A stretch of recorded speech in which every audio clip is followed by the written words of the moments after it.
che la bomba atomica ha letteralmente polverizzato tutti gli esseri viventi che si trovavano a Hiroshima.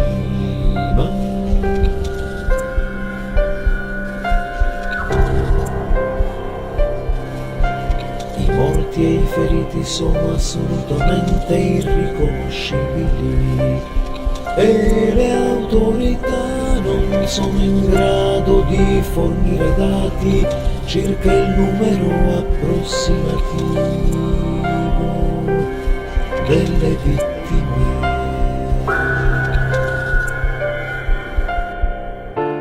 I caffè e bar di Santa Fe erano oggi affollati da centinaia di militari ed operai tornati alla vita civile dopo una lunga segregazione a Los Alamos nel Nuovo Messico,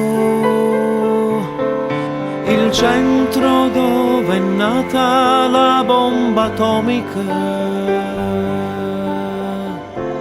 Vestiti a festa gli operai che avevano lavorato alla costruzione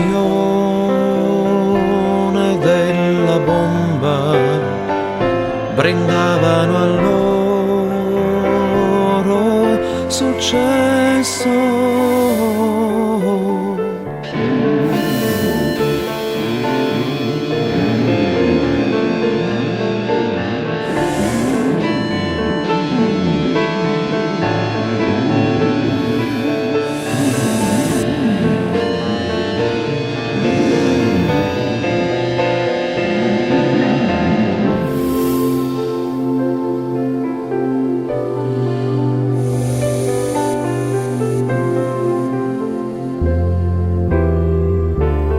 I caffè e bar di Santa Fe erano oggi affollati da centinaia di militari ed operai tornati alla vita civile dopo una lunga segregazione a Los Alamos nel Nuovo Messico,